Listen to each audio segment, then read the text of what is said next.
good morning, and welcome to Doppler's Gear Garage. Have we got a show for you, in case we haven't met? This is Doppler's Gear Garage, and I guess that makes me Doug Doppler. And I've got an overlay that I've got overlaying. Get out of there for right now. All right. Hey. All right, so a couple of things real quick. I've got another amp here that is not totally dialed in. I've got a number of new microphones that are on their way here. In fact, you can see right at the edge of the frame there, that giant looking microphone right there is an RE320. No longer just right at the edge there. That giant microphone there is what I think is about to be my magic bullet for capturing all these great Mesa amplifiers. You might have seen various broadcasters on sports television using a microphone like that. It's the RE20. Its older brother is a slightly more expensive microphone. It's a great broadcast mic. This thing is particularly great for bass drums, bass guitar, and electric guitar amps. And I have 3 more of these guys coming for the different Mesa Boogie cabinets that are floating around here. Also, that orange cabinet that's behind me, last week we started a new segment that we're not going to revisit this week, but it was basically WTF. And today's the new segment is around that cabinet, and the acronym is ASS, awesomely stupid stuff. So we'll be getting to that. In any case, let me first of all just jump into the chat here and say hello. Peter, great to see you. How's everything going up in Canada? Always a pleasure, my dear friend. John Mello. You know, I want to just double check. Was that in fact your CE1 that I'm seeing on Craigslist there? All right, now, back to this while we're answering. Oh, hang on. Wait. Adam, good morning. Hello.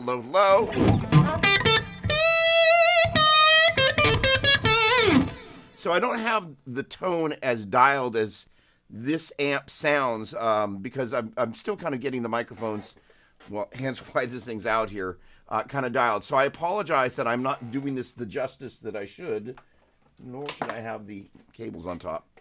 Or scissors. Actually, this is how you kind of cut out some sweet tone. In any case. All right, so the deal is,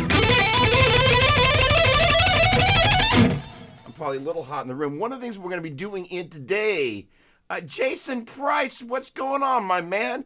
It has been a minute. Look at that great photo. How are you doing, my friend? How is the squad car going? All right, so we have this really cool thing. You know, every week I try and kind of cook up some wild and crazy thing that we're going to be going over. And this is going to be the teaching segment of this. One of the big things for me as a player, let me get my, and Melissa always kind of dials me in. Oh, Griffin Gaines, good morning. One of the things that I'm always trying to do is help the rest of the guitar community in many of the ways that kind of I've been studying a lot about kind of guitar engineering over the past couple of days as I'm attempting to really kind of get this next level of gear demo stuff more proficient and really do a proper job of capturing these amazing amps that are here. This amp to my right here on top is on loan from my new guitar buddy, Crazy Kenny of Las Cruces, New Mexico, kind of courtesy of my buddy Steve here in the Bay Area that kind of intermingled this thing. But it's a fabulously sensational amplifier. You can barely see it, but I'm not doing it justice, so I'm apologizing in advance. Next week, when you hear it, you should hear it with properly dialed tones. The other thing is, because I'm monitoring off of my monitors, there's monitor bleed that is not necessarily ideal. So just kind of that out front. All right. Shredward, what's going on, my man? Time for coffee. Well, if you're going to put it like that, hello, then it is time to, ladies and gentlemen, raise them up. Okay. Doug Doppler here. Joy to the world. Not quite Christmas time, but always time for a little bit more cheer. And gosh darn it, eat, sleep, guitar, repeat. So the deal is, one of the things that I think I can do for you that is a special gift before we kind of get down in the weeds with some of this gear stuff, and I wanted to put this at the top so you can easily find it, is how to be able to look at the neck and rather just than seeing the shapes, be able to kind of make sense of the note names drawing the shapes. And for most of us, you know, when little Dougie was studying his guitar, you know, way back when at the little local music store, with the guy describes the snorkeler. He frequently came in like he had a mask on. Woo! Maybe his eyes were red from the seawater, but I doubt it. Nice guy. But the point being is that it was kind of like, here's a shape, it's on a piece of paper, go home and practice. The red dot is the root, and, there you go. I suppose, like, hey, the reason it has these shapes is because of the note names that are in there. So I wanted to really kind of provide a really good foundation for this. Now, the unfortunate part is I slightly ran out of time in the process of doing this, but the good news is that I realized, you know what? I can actually show you exactly not only how to do this, but what I'm thinking. So we're going to start, first of all, just mapping, and the goal of this is twofold. Number one,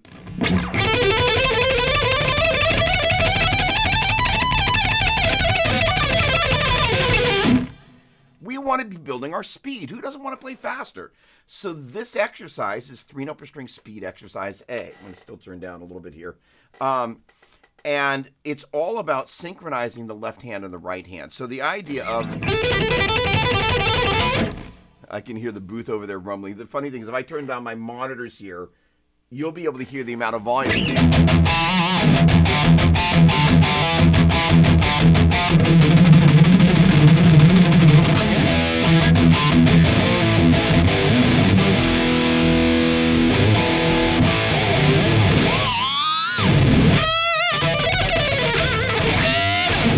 That's purely the sound escaping the booth of death.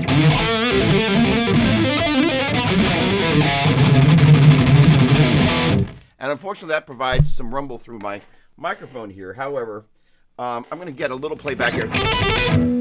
Well, I don't need it. You know what? I'm going to remove that. Do me a favor. Somebody lets me know down in the comments. Does this sound like total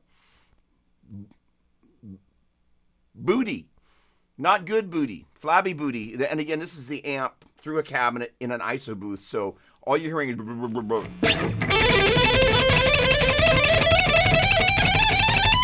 Somebody let me know how that sounds, please. All right. Just bought a theremin. Oh, dude, that sounds so much fun. Oh, I've so desperately wanted those. Rick Harrison, good morning. Great to see you. Always a pleasure. Fine builder of brilliant instruments and wonderful human being, and an occasional Santa. All right. Sonny, good morning. What's happening, my friend? Neat and clear here. Adam, thank you very much. All right, let's get down to work. So the deal is, for most of us, building speed... Let me move this microphone out of frame here. Now that you've made your Cameo RE320, you can go into the back 40. So... one of the easiest places to build speed is linear speed because you're not worrying about crossing strings. And so the neat thing is what we're doing as per this diagram here to my... over there, it's always backwards. So the deal is you've got the G major scale and right next to that to the G Dorian scale. And it kind of outlines what we're going to be focusing on mentally and physically. And so the deal is, if you look at that G major scale and you kind of look at the dots of that, you can see that the DNA basically has you going 2 holes and a half, and then 3 holes and a half, and then we've added those 2 whole steps on the end there. And the idea is if you took those notes, it's really G, hold to A, hold to B, half to C, hold to D, hold to E, hold to F sharp, half to G, and then we're adding the A and the B on the end. So that's G, A, B, A, B, C, B, C, D, C, D, E, D, E, F sharp, E, F sharp, G, F sharp, G, A, and B. By the way, please grab your guitars. And Eric, I did get your email. I've got to get you that care package coming to you. All right, so the deal is, this allows us to, rather than just sing a shape, be able to go, hey, you know what? I'm taking G, A, B, C, D, E, F sharp, G, A, and B, and I'm creating shapes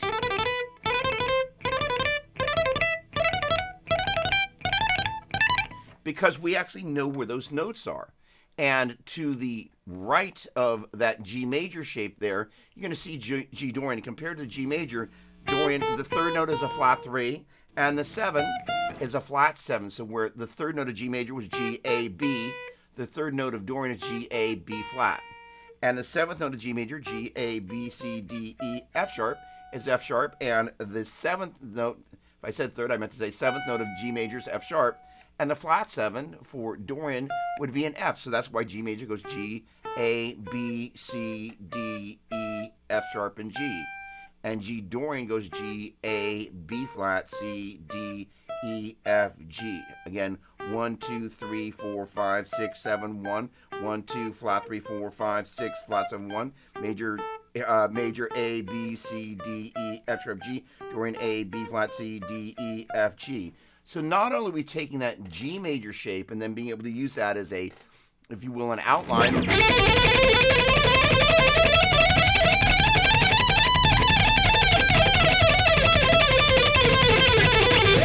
But then we're going, hey, let's use that as a framework to then modify it, mode spell it, pitch axis it, if you will, to G Dorian.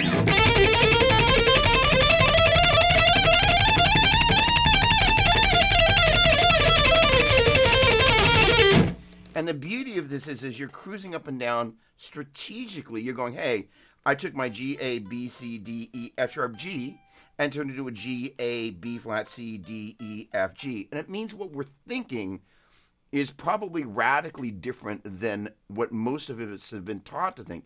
Yeah, we know the notes are driving the scale shapes kind of in a really dissociative way. But now what we're actually doing is we're learning to see those notes on the neck.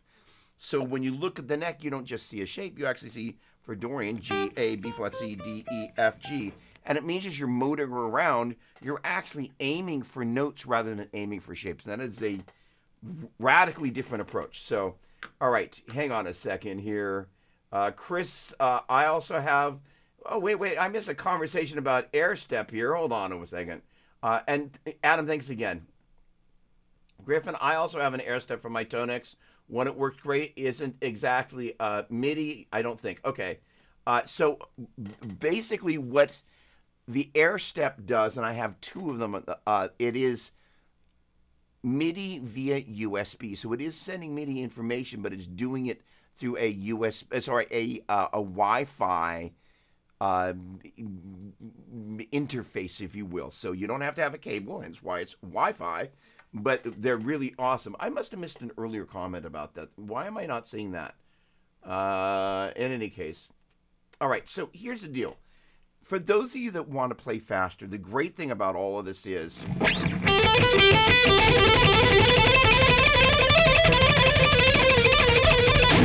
the single string area of this,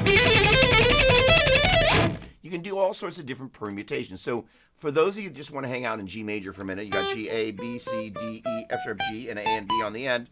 Just take each spot 2 times each. The other thing that's really cool about this is, and by the way, I would encourage you to grab your guitars if you don't already have them, is that as you look at the neck, you'll just kind of see, all right, look, I've got my G, A, and B. No surprise, the next fingering absorbs, if you will, the A and the B into the A, B, C. And that B and C become absorbed into B, C, D. And the C and the D become absorbed to C, D, E. And the D and the E get absorbed into D, E, F sharp. And the E and the F sharp become E, F sharp, and G. And the F sharp and G become F sharp, G, and A. And so on and so forth. So you got...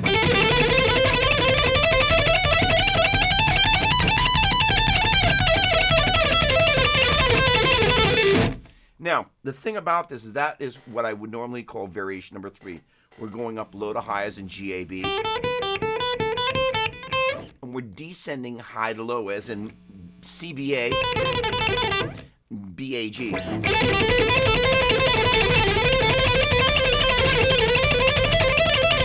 And you can do all sorts of little fun things with this. First of all, most of you are going to discover, let's see if I can do this without doing anything nasty. This is the unfriendly combination that occurs between A and B and C and E, F sharp, and G. That is to say, that's where we think of the major scale as 2 holes and a half, and then 3 holes and a half. So basically, the 2, 3, and 4, as in A, B, and C, and the 6, 7, and 1, the E, F sharp, and G, we got this whole step, half step business. And that is where this 3rd and 4th finger business for most people, that's probably the one that gives people the most drama. So hanging out there and just permutate. I'm going to go up twice, down twice, up twice, down twice.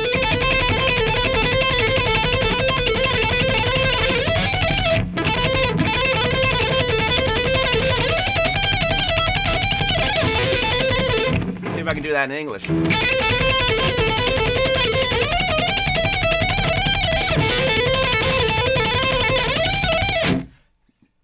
not bad, but the idea is that there you're, and what's interesting is the brain's like, I'm not only having to kind of just deal with this pinky thing, but I'm forcing myself to do this transition.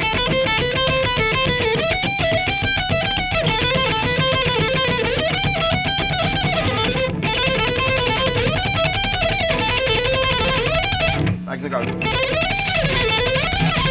and now I'm going basically A, B, C, E, F sharp, G, G, F sharp, E, C, B, A.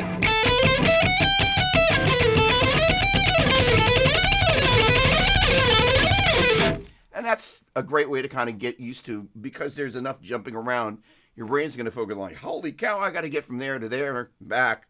So chances are the third and fourth finger bit may actually kind of take the back seat, which means you start to do it more, quote unquote, autonomically.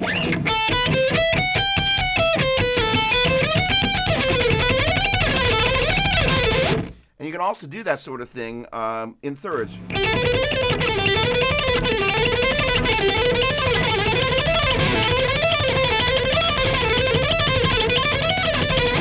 And that'll just get you used to your transitions. It's one thing to transition on neighbor notes.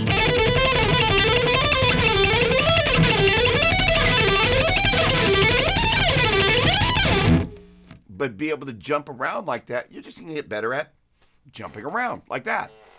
There's a song in there. All right, so the idea is then you can go, okay, well, look, if you look at the diagram, I got the right direction this time. You can kind of take a look where my thumb is. There was the B. Oh, my word, this looks so stupid. There's the B flat of Dorian compared to the B of major. And there is, oh, snap, that's the wrong version of Dorian. I fixed that. Hang on a second. U, Dorian, new ping with the top note. Oh, no, that's right. That's right. No, I got that right. Sorry, my bad. And then there's the B flat compared to the B of major. And so the deal is, it means you got, sorry, F natural, sorry. So it's going to go, instead of going G, A, G. All right, so there are good mistakes and there are bad mistakes. That was a good mistake because when we know what we did and why we did it, even if it's the wrong, we can go, oh, snap. Silly me, I played an F sharp instead of an F. But instead of being, I played that note that's somewhere up there, I don't know what it is. It's kind of, oh, I played the 14th fret instead of the 13th fret. Well, actually, I played an F sharp instead of an F. When I know Dorian's going to have a flat 3, the B becomes a B flat, and a flat 7, the F sharp becomes an F. That's why it's going to go G, A, B flat, C, D, E, F, G, A, and then B flat on the top.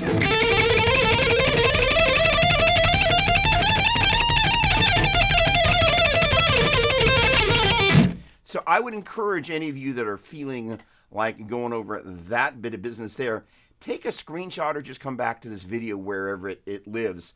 But what's neat about that is it just gives us a way. I see some new people in there. Brent, hello. Jason, hello. Squish. Holy cow. Hi, first of all. I don't know if I recognize Squish. So give me a moment. Let me just, first of all, Jason, let's indeed. How are you, my friend? The man with the tone in the fingers. Come on. There you are with Paul, it looks like. Legendary. Detroit. You're lost, my friend. You're supposed to be in Nashville. What's up with that? All right. These are absolutely the most comfortable guitar. Sitting, in my experience, they're actually super comfortable standing. But, I mean, look, Ma, no hands, right? Yes. Hello, Squish. How do we know each other? And if we're new buddies, nice to meet you. All right. So the deal is, this is all about kind of being able to go, look, once we understand the note names on an individual string, we can then export that. And that was really the concept. I wanted to make it easy. Now, I talked about sharing something in the background here. First of all, hello, in case we haven't met, Doug. This is Gear Garage. And before we start talking about gear, I want to wrap up this kind of modal single string thing. And what I'm going to do is I'm going to create the next finger, and I'm going to do it. And the reason, first of all, I apologize. I ran out of time this morning, but as I was kind of fiddling around with this, I thought, you know what?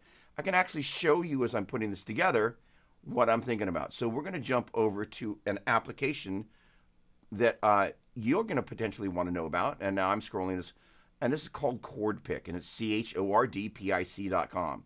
And here you can kind of see where I had my G Dorian fingering set up. That is to say, I'm going to get rid of the selection of, and I'm going to go to editing fingers. And although they're not super bright, you should be able to see that says G, A, B flat, C, D. I'm going to scroll here, obviously E, F, G, A, and B flat. So that's going to be for G Dorian. So now what we're going to do is we're going to go ahead and create G Phrygian.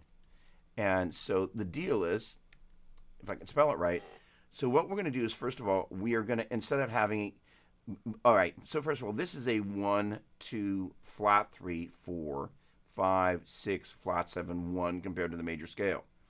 All right, the Phrygian mode has, instead of having a natural 2, has got a flat 2. And instead of having a natural 6, it has a flat 6. So now we're going to add these note names. And where the 2 would have been an A, the flat 2 is going to be an A flat. And the 6 would have been an E, and instead of being an E, the flat 6 is an E flat. And that collectively gives us this little bit of business right here. G, A flat, B flat, C, D, E flat, F, G, A, B flat. There we go. So now what I'm going to do is I'm going to download this guy, and I'm going to bring it back in over here. And I'm going to be here. And now what I'm going to do is I'm going to, oh, no, that's not the one I wanted to grab. You are the one I want to grab. There we go. And now you're going to get a chance to see, ooh, I lost 6 people in the midst of all of that. Dropping like flies. Okay. For those of you that are sticking around, thank you for that. All right, so now we're going to drag in our Phrygian fingering like that. And now you can see how these guys relate to each other. And all of a sudden, conceptually, we're all, if you will, on the same page. So that application is called Chord Pick, and it's a really fabulously powerful application because you saw how quickly I was able to peel that off. And the other thing that's really neat here is if you kind of look at that, and I apologize if you're on a mobile device because it will be small, but you can actually see how we went from G major, G, A, B, C, D, E, F sharp, and G, to Dorian, which got a flat 3 and a flat 7. So if you kind of worked your way up the dots there, you can see the third dot's lowered by a half step, and the 7th dot is lowered by a half step, and then the 3rd dot and second octave, if you will. And then when you get up to Phrygian, we've lowered the 2 and the 6 as well as the 3 and the 7. So as you begin to outwork that as note names, we literally can just see, hey, major was G, A, B, C, D, E, F sharp, G. Dorian is G, A, B flat, C, D, E, F, G. And Phrygian is G, A flat, B flat, C, D, E flat, F, G. And that means you have a methodology. I'm going to switch between major, Dorian, and Phrygian.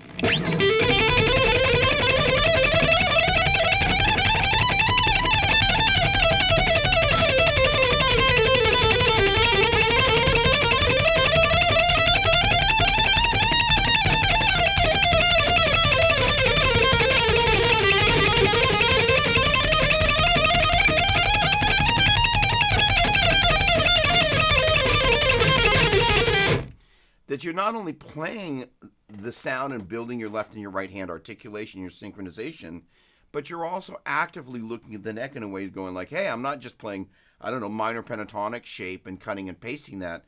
We actually are connecting our brain, our ears, and our fingers to the note names. And it means that literally with that business right there, that's kind of what I'm thinking about. Again, I apologize if you're on a mobile device, but the ability to see the outworking of those modes by the different note names, it's a really powerful thing. And again, what we did was, if you thought about, let me explain one last little piece of this, and then we're going to move on. If you think about the first 3 notes of major, that would be the first 3 notes of major. If we think about the second 3 notes, that would be the first 3 notes of Dorian. The first 3 notes of Phrygian. Lydian. That is to say, if I started the G major scale off of its A note and kind of went, that would give us. And if I slid that down a whole step, that's what we've got over yonder. And if I started off the 3rd note and I slid that down 2 whole steps, that's what we end up over yonder. And that gives us a strategy. Holy cow, we're dropping like flies again. Down to 15, we were up to 20, and off they go. Note names, they were like, I'm out of here. But strategically, for those of us that are into this, it gives us a way of not just playing shapes up and down the neck. We're playing shapes that are driven by the note names. And again, it's giving us the ability to articulate our right hand speed. And in so doing, as we're moving up and down the neck, what it's also teaching you, if you will, procedurally, is when you see a shape, you kind of begin to go, oh, those are the note names that are kind of underneath my fingertips. And when you begin to look at the neck like that, and the operative word is look, because most of us, good 80% of guitar players, are visual learners. So when they see the neck, they actually see the shapes. So it makes it easy to overlay that. And for the auditory people and the kinesthetic people, the people that learn by ear and learn by touch, ultimately the last part of their learning process, they actually draw a map. For somebody that is a kinesthetic, I got to play it, I got to feel underneath my fingertips. Putting a visual thing in front of them is really the roadblock that is an impediment around a lot of areas for learning for people that are kinesthetic learners.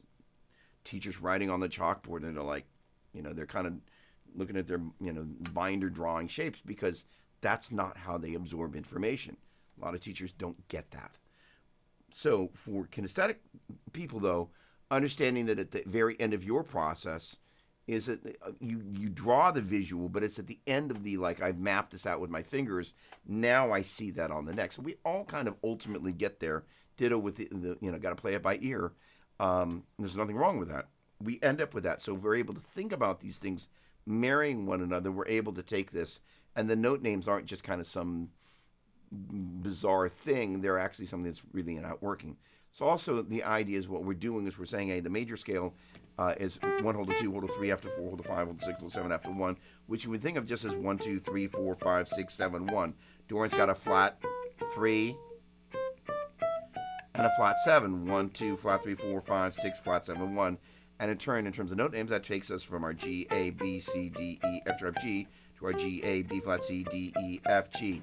So that's kind of how we get there in terms of thinking of all of that. All right. Shane, what's going on, my man? Great to see Raise 'em Up. I will do a replay of that, my friend. Okay. Mark, good morning, my dear friend. Okay, great question. So, Eric, and for those of you that are on mobile devices, do I think in terms of note names or numbers? And the answer is both. It's a really great question. So that is to say, if I'm going to take, for example, that was the first 3 notes of major, Dorian, Phrygian, Lydian, mixed Lydian minor, and Locrian. And basically, I'm thinking of 1, 2, 3. I should say, I'm going to replace the number 1 with the mode name. Major, 2, 3, Dorian 2, flat 3, Phrygian, flat 2, flat 3, Lydian 2, 3, mixed Lydian 2, 3, minor 2, flat 3, Locrian, flat 2, flat 3. And in turn, I'm going to replace the numbers with note names. Major, A, B, Dorian, A, B flat, Phrygian, A flat, B flat, Lydian, A, B, mixed Lydian, A, B, minor, A, B flat, Locrian, A flat, B flat. So that is to say, the first step is thinking about the scale degree numbers and then being able to translate those scale degree numbers anywhere you are on the neck into note names, because the numbers are relative. That is, say, this is going to be 1 2 3 2 3 4 of major, and that same sequence, by the way, happens further up at basically at the 5 6 7 6 7 1. But in this particular instance, we're thinking it's the 1 2 3 2 3 4. So I could do it up here. So this relationship I can do here. The relationship numerically stays the same, but the note name shift. And this is one of the things that happened. It was actually at a John Petrucci guitar camp. And I really kind of went, I've been thinking about this in terms of scale degree numbers predominantly for so long. What am I missing about the note names? And as soon as that little kind of, that light bulb went off in the back of my head, I went like, it was kind of like the lights came on. I'm like, whoa. Because the note names are an absolute expression of the formula of that scale in that key. That is to say, I could take the major scale and play it anywhere, and it's 2 holes and a half, 3 holes and a half. It has the sound of that. Major second, major second, major second. Sorry, major second, major second, minor second, major second, major second, major second, minor second. That's described as intervals for those of us that are ear folks. But that sound, no matter where we play it, that it's relative. We move it around, it stays the same. The note names change, and so the deal is, for those of us that, for example, started playing the minor pentatonic at A, I'm 99.9% positive, and I think it's gone, but it may be in some little stack of paper somewhere. The first minor pentatonic diagram I've got, I remember it, and the guy wrote it on music notation and kind of turned it into tab. But that is to say, sorry, not tab. Music notation turned into a little diagram, and it just would have. I don't even think it had the finger numbers. It just had kind of the shape and that. So the deal is when you start moving it up a half step, all of a sudden all the dots and the spaces are in the wrong place. So we don't have a frame of reference. And yeah, after a while you get used to seeing that, but you know what I'm talking about, especially those of us that are old school pentatonic players. We learned our paths of the pentatonic so we could see the shape, if you will. I can see if I take, for example, the third and second string of A minor pentatonic, I'm seeing that box on this dot, that dot, and that space. The next box is dot, dot, space, space, right? If I do it here, all of a sudden, all my orientation of dots and spaces is off, and I'm like, I don't have a leg to stand on it. That's why, keys like B flat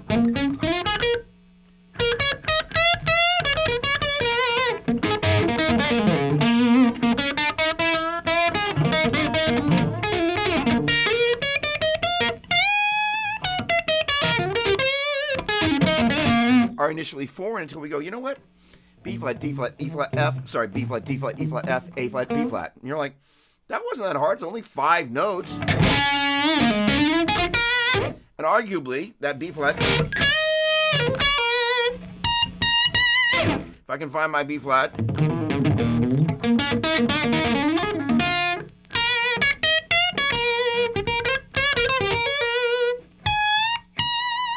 or an A flat,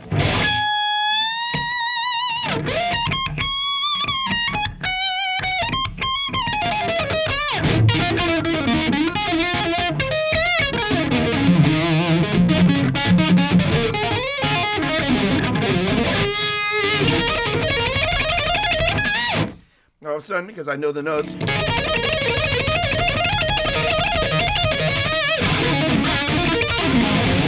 I'm able to kind of move around that. By the way, anybody just tuning in, the reason it sounds a little strange is you're hearing actually not the sound of the amp in the room or the sound of the amp in my monitors. It's loud enough that you're actually hearing it in the ISO booth over there. And it sounds a little strange.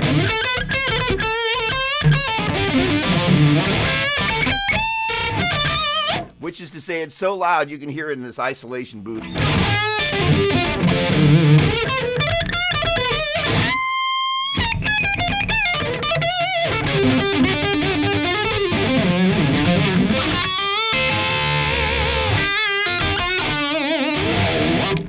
Gosh, do I love playing guitar. Okay. Tony Librand, good morning, good morning, good morning. How are you, my dear friend? Always a pleasure. Okay. All right. Rock on, my friend. All right.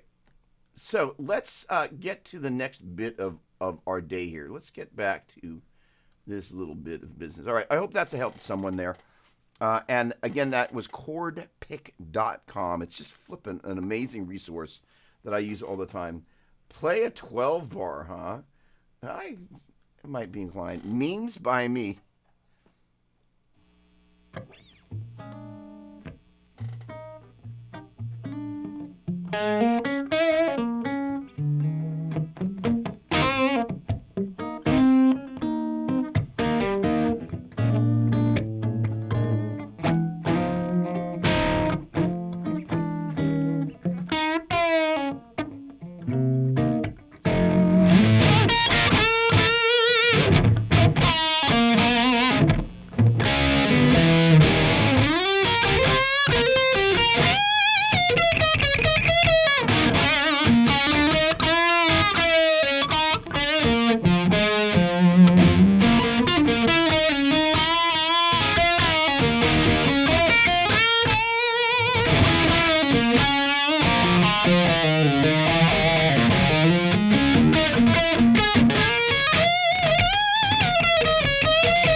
bar action there at the end. Not a traditional 12-bar blues ending or...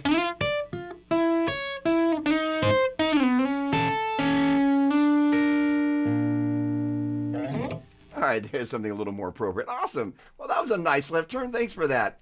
By the way, I don't think we've met. Doug Doppler. It's a pleasure.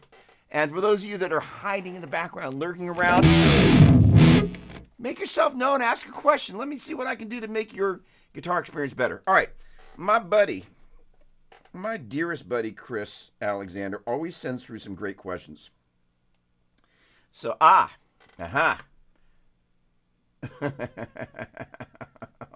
hold on a second. Let me just bring this up real quick. Mark, you are a gem. All right, there we go. Gosh darn it. I just warm. You know, the funny thing is, first of all, I absolutely adore Chris, and Chris's questions is one of my highlights of my week. All right, so let me jump back in here real quick. First of all, Mark, there we go. Hey. I love you dearly. Oh, wait. Okay, hey. That would be you and Nuno, my friend. Look at that. Come on.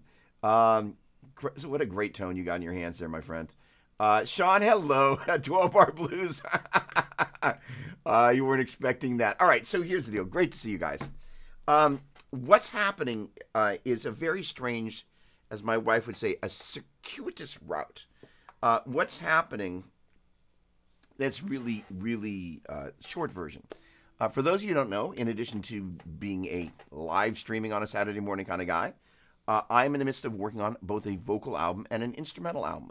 The instrumental album has got a couple of special guest artists, Joe Satriani, Jared James Nichols, although he has not yet recorded his parts. Larry Mitchell is going to be in the flock. And the vocal album features a guy named Caleb Johnson, who is my favorite vocalist in the entire world. He won American Idol. Don't tune away in this moment, but if you're wanting to hear one of the greatest voices in rock singing ever, search Caleb Johnson American Idol Dream On and watch him absolutely destroy that song. Like J-Lo is... just watch J-Lo's reaction. It was pretty... all the inappropriate things that I could say that I'm not going to. Just watch J-Lo. She pretty much, we'll just say she just kind of loses it as she's watching and listening to Caleb sing. I mean, it's just kind of, it's just one of those things. He's a fabulous human being and an unbelievable songwriter and an unbelievable vocalist. So part of what's been happening, and this whole little thing...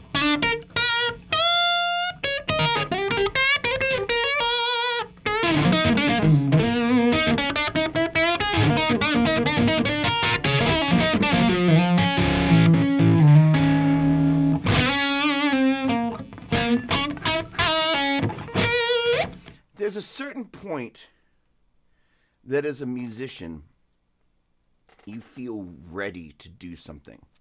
And so I've been in a season of preparedness. And it's a really funny thing because I go back and listen to things that I've done over the decades that I've been playing guitar. But there's a certain maturity that it takes to play certain types of music. And it's an interesting thing because the vocal album and the instrumental album, they're both very classic rock, vibey. You know, that whole thing.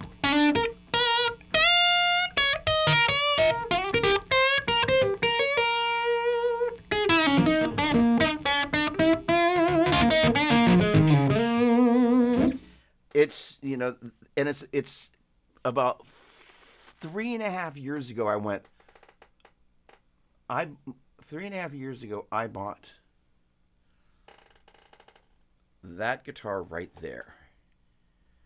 And hadn't written anything since the album that I last did that came out on Steve Vai's Favorite Nations label, New Instrumental album, 7-string, rectifier, and I toured the States opening for Michael Schenker. I toured Europe opening for Gilby Clarke. The new metal thing died out, and I didn't have anything to write about. There wasn't a vibe. That guitar changed my life, and I started like playing a bunch of stuff. And it happened over a period of a weekend. I kind of like about 12 different ideas just flowed out. It's just kind of like the tap open. I was like, oh, I get it. I'm writing an album. And I don't think any of the first pieces that happened did, but I very clearly went, it's this thing. But I didn't have the let's say I'm going to, do a classic rock riff.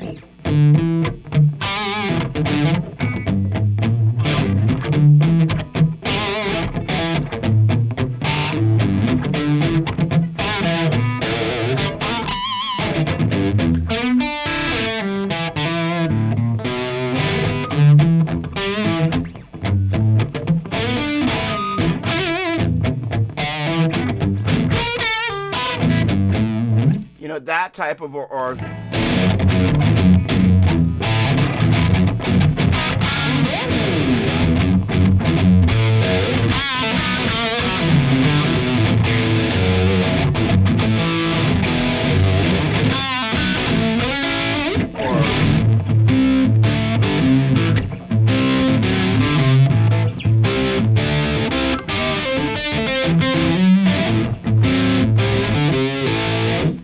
that kind of vibe where it's just it feels like you put on one of those old pair of gold corduroys from like 1978 and going like back to that place. But I didn't know how to make that happen on the guitar. And there's a whole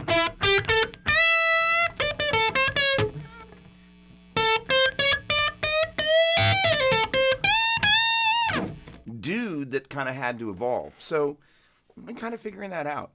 So now that in the midst of this, there are vehicles that come into your life to prepare you for this. And the other thing is that there's a guy named Christian Kola, 2Ks. And he, for those of you that know the metal world of YouTube, he's a brilliant metal audio engineer, great guitar player.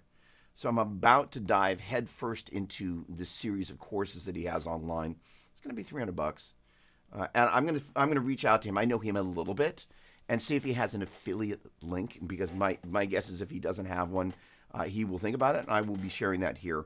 But the thing about Christian is he's just a brilliant engineer. He's assembled this group of people around him. So part of learning about these amps is how to actually capture them for the demo work that I'm doing, kind of chronicling these different Mesa Boogie amplifiers, and they're. This is a Rev E. It's a magic amplifier in the box there.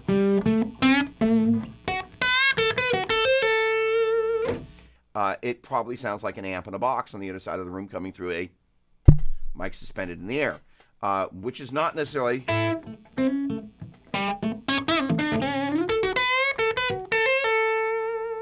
And you're used to hearing going chunk, chunk, chunk, chunk, chunk. And if I switch guitars, it would do chunk, chunk, chunk. Although it would not sound great through there. So I promise next Saturday, I'll have figured out a little bit more of the sounds, and I might actually be in headphones, which really will look dumb.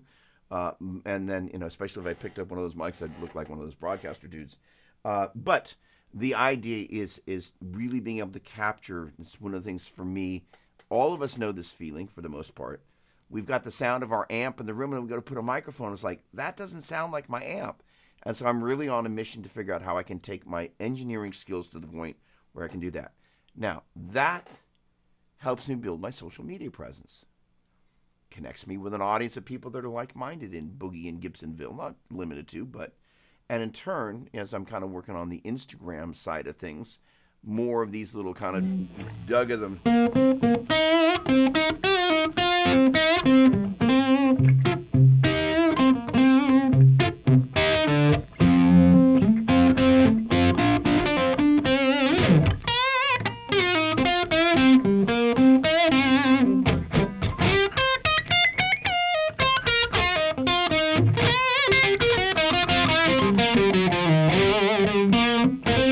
You'll see that stuff start to appear, and there'll probably be some tab or some sort of also kind of less into the day stuff.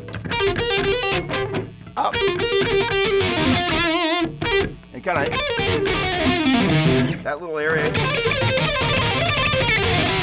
There's a whole bunch of liquorology.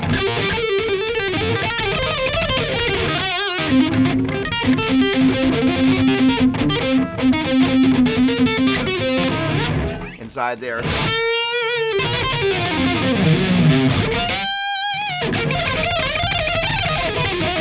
So different little things that I'll probably put up with tab and whatnot. But there's kind of that's happening kind of in the background. But the idea of getting the whole recording process is that there's a guy in Canada that is going to mix this thing, and I'll probably end up flying up there for a bunch of the sessions, but giving him the best possible sounding tracks. Getting back to your question, Mark, this whole process is informing because there's going to be a bunch of new and old boogie gear on there. My ability to not just with IRs, but actually be able to capture the sound of the amps in the way that they sound in the room with the amp, actually the way it sounds in the room with me grooving to the tracks is this whole process of kind of, if you will, if I were going from being a calf to a cow, the weirdest analogy, but kind of, growing up in the kind of the scheme of kind of what it is that you need to do to grow into what I envision of what my vibe needs to be. Been taking my time doing that. So appreciate the question. And gosh darn, did I shut down the chat on that? All right. I hope that's a help, but I really appreciate you asking. I'm madly passionate about the stuff that I'm working on. Oh, wait. No, hold on. Wait, there is more stuff here. Mark, thank you for that. Different subject altogether, but I am on the market for quality hollow body arch top jazz guitar. So what would your choice be, if any? What would you advise? What would you look for? So what to avoid? That's a great question. All right. So number one, I would drag your behind, you dragging your behind, as opposed to me dragging your behind, into every music store in your general vicinity. Do not take any money, and that means that your phone, you're not going to pull it out, with the exception of falling in love. All right, so this goes to everybody. So we're going to use this. It's a great question. It's a global question. There is a moment you walk into a guitar store, big, small, or otherwise, and you pick up a guitar and you're going to go, this guitar is speaking to me. And my strongest advice, if humanly possible and reasonably possible, do not leave the premises without buying that guitar. There's a green Sir, before anybody knew who Sir was, that I could have bought in. Bobby Valdez and I both knew the same guitar. My buddy Steve White, who used to work on my guitars, he was an early Sir dealer before there were actually music stores selling Sirs. Or I should say, at the same time, music stores started selling them. Nobody had heard of them. And I played that guitar. It was magic. Could have bought it for $1,400, which at the time was an awful lot of money to spend on a Strat. Fabulous guitar. Should have bought it. There was a Strat that I played at Real Guitars. Should have bought it. There was a Star Charvel, original maple neck. I could have bought it for $1,500. I waited. Wish I had that guitar. Jackass move. So pretty much, though, when I walk into a music store, whether I'm looking or not looking, when I connect with an instrument, I've learned enough that I'm like, oh, there's a thing here. So it's an interesting thing that's also happened. I actually don't have it down here, Chris Alexander, but I bought a new Epiphone. And the funny thing is, the older I get, the cheaper the guitars I buy. I'm not done at them. I'm looking for a point of connection with the guitar. And so the other thing is, because I'm kind of off in boogie land, I thought about buying what's his name, Blink 182 dude, Tom DeLonge, and when I went out and bought that Epiphone at Guitar Center, because I wanted to try one in person, and so the guitar, ironically, again per this conversation, sometimes you walk into a place like Guitar Center,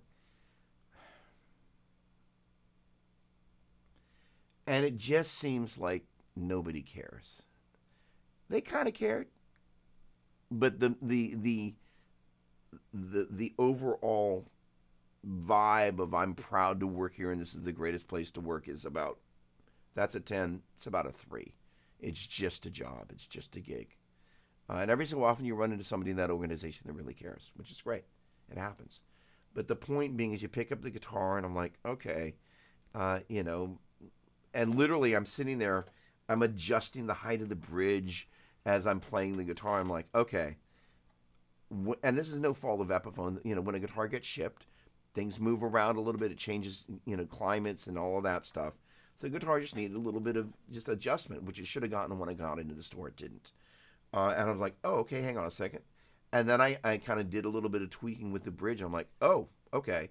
And I was like, oh, is there a vibe here? And the thing that I'm looking for.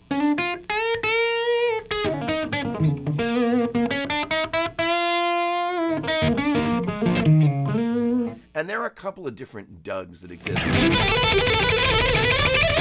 That's shredder Doug and then blues Doug. Usually those don't always happen. Usually they don't always. They frequently don't happen in the same guitar. That's why building a guitar from an existing form factor was the magic bullet for me. That said, when I go to buy, like I went to check out that Epiphone Les Paul Custom because I just kept seeing it online. I was like, kept getting served. It's one of the most beautiful guitars I've ever seen. It's just gorgeous. But I was like, well, let me play it. Let me see what's happening. So not until it gets in your hands. One of the things that I'm looking for is, and you've heard me say this before, so I apologize if I'm repeating myself, what I call the shelf of the neck. And if the shelf is too high, not only can't I get my Hendrix chords going, but it affects my ability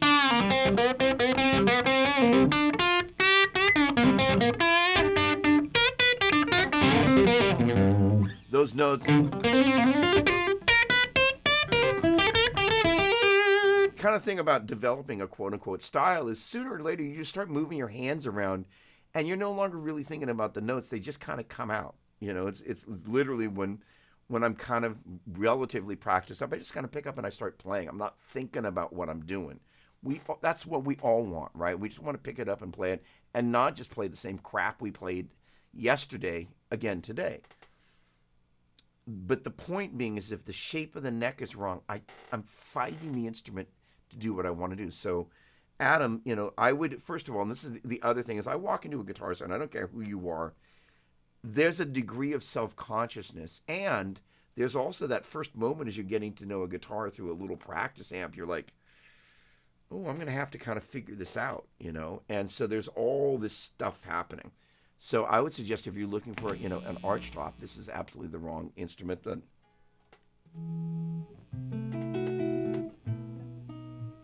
wrong tone, rather.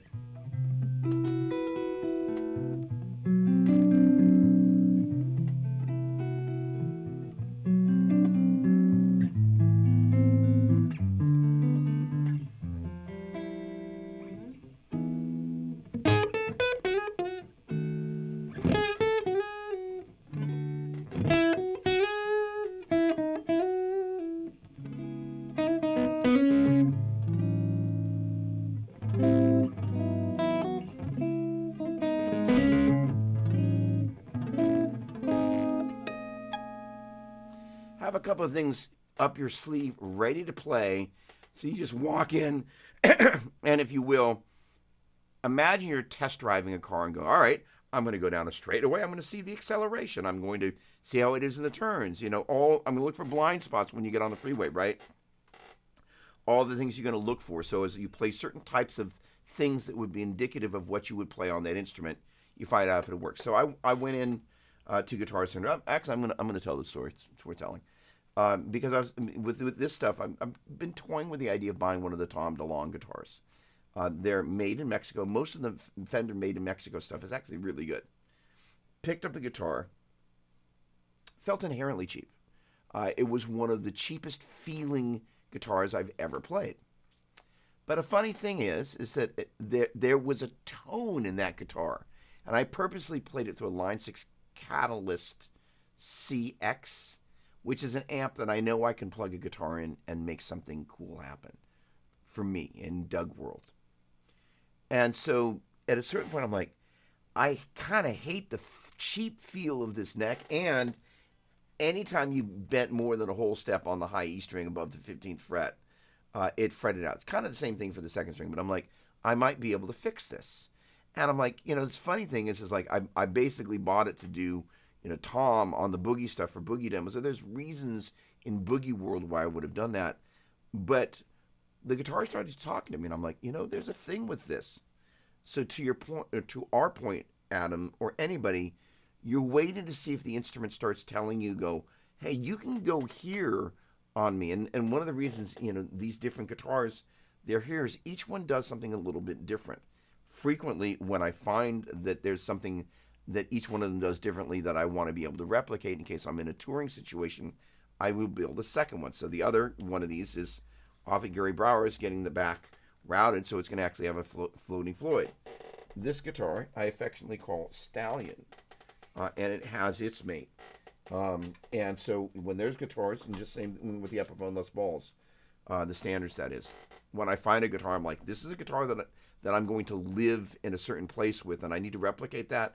I'll go out and buy a second one, such that I've got a hot swappable backup in a live/touring situation. Not everybody has that need, but with the things that I'm doing, I've toured before. I anticipate I'll tour again. It's a reasonable expectation. The point being is that finding an instrument that speaks to you, when it speaks to you, buy it.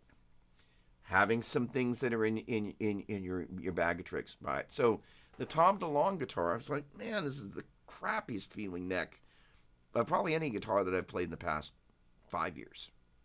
I mean, it's made in Mexico. Most of the Mexican-made Fender stuff is great. This feels like it's made in the worst factory in China ever.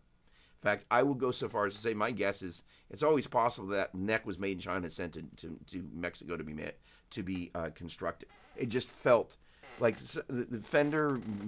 There's MIM made in Mexico, MIC made in China, MIJ made in Japan, and so it just felt like the worst Chinese Fender stuff I've ever played. But gosh darn it, it had a vibe. I'm like, oh, I'm hating this. So I went to the guy at the counter. I said, Guitar Center, in case you didn't know, in most situations has a 45-day return policy, which means if you're kind of on the fence, you can what, let me buy it, take it home. If I don't, it's not like Guitar Center is not a lending library, but it is a nice policy to be able to go. Let me try this. Let me take it home. And again, anything you buy on the floor has already been played, so it's not like you're like, I have pedals that I refer to as, and this is one that is not. This is not a Velcro virgin. At the point you start putting Velcro on the bottom of a pedal, it enters another level of usedness unless you really do a great job of cleaning that stuff off. So that is to say, anytime you buy a guitar off the floor at Guitar Center, it's already been played by dozens of hands for the most part, right? So the point being is that, so I got up to the counter. I said, well, this does have a return policy, 45-day return policy. Oh no, it's a closeout. There's no return on this. And I was like, I'm out of there. I literally, from him saying that to my putting the guitar back in the stand, I was out the door within 30 seconds. Done. Absolutely insane that you couldn't return a guitar that's on closeout. I'm like, out of here. That was a classic Guitar Center retail experience. Just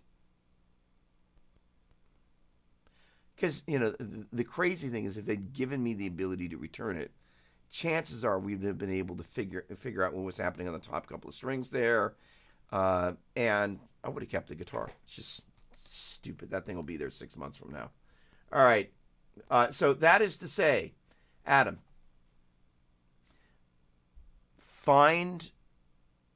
okay. The other part of it is, let me do this, and I usually lose some people here, but I probably already lost them anyway, so my apologies. So Adam, I'm going to do the Doppler thing here. First of all, if we haven't met, my name is Doug. It's a pleasure to meet you. If you're shopping for an instrument, this is one of the things that I always do. So let's say jazz hollow body. So let's see what comes up here. Well, that wasn't what I had in mind. Okay, let's go to ES335. Can't go wrong with an ES335. So I'm going to go on here. All right. So this, first of all, what I'm looking for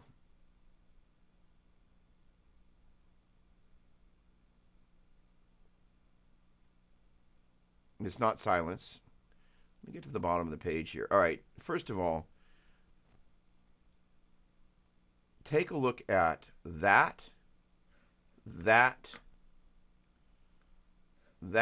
No, sorry, not that.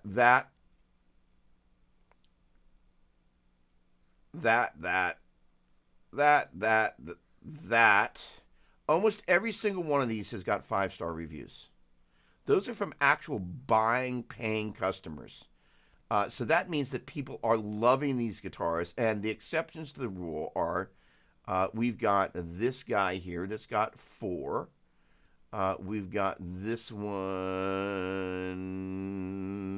here that's got 4.5. And then this one that's got 4.5. This one that's, well, that's a wiring harness. All right. So what we want to do then is we want to go into, and this is a $6,000 guitar. Let me not do that with a $6,000 guitar. Let me do that with one that's a little bit less expensive, for reasons that I'm not going to bother going into. Well, I guess I didn't find what's a little bit less. All right, so we're going to go here. All right, what I want to find is with this, there's 3 reviews. I want to find the person that didn't like this. All right, so the neck is fantastic. If I could only own one, this would be it. All right, then you've got like Sweetwater, blah, blah, blah, blah. I bought on arrival. I was stunned, but dismayed by the lack of quality control in the build. The neck joint onto the body and both sides were full of imperfections. All right, this happens.